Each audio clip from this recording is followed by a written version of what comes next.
একদিকে দিল্লির বিধানসভা নির্বাচন, অন্যদিকে মহাকুম্ভে পবিত্র স্নান নরেন্দ্র মোদীর। এসবের মধ্যেই 5ই জানুয়ারি দিনটি ভারতের জন্য লজ্জার হয়ে রইল।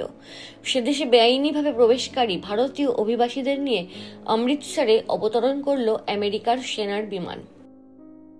আমেরিকা, কানাডার মতো দেশে ভারতীয়দের বেআইনি অনুপ্রবেশ বাড়ছে বলে লাগাতার রিপোর্ট সামনে আসছিলই। ডোনাল্ড ট্রাম্প দ্বিতীয়বার আমেরিকার প্রেসিডেন্ট হয়েই বেআইনি অভিবাসীদের নিজ নিজ দেশে ফেরত পাঠাতে উদ্যত হয়েছেন।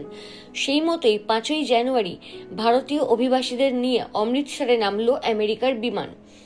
আগামী সপ্তাহে ট্রাম্পের আমন্ত্রণে আমেরিকা যাওয়ার কথা মোদির।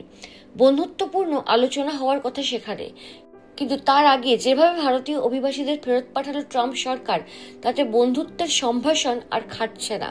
ট্রাম্পের শপথ গ্রহণ অনুষ্ঠানে মোদির আমন্ত্রিত না হওয়া এবং ভারতীয় অভিবাসীদের ফেরত পাঠানো, দুয়ের মধ্যে দূরত্ব এবং চ্যালেঞ্জই স্পষ্ট হয়ে উঠছে।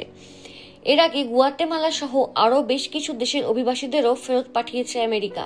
হাতে হাত করা, কোমরে বেড়ি এবং পায়ে শিকল পরা অবস্থায় তাঁদের বিমানে ওঠারও দৃশ্য সামনে এসেছে।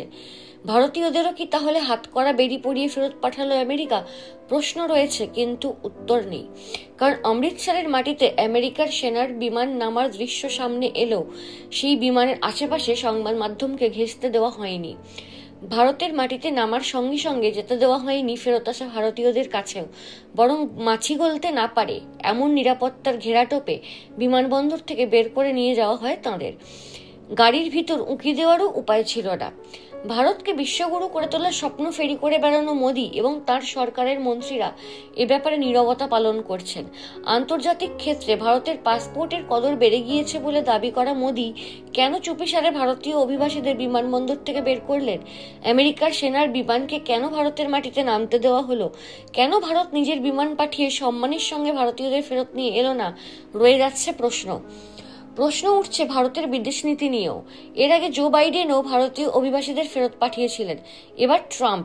মোদী সরকারের আমলেই এমন বেনজির ঘটনা ঘটে গেল একের পর এক।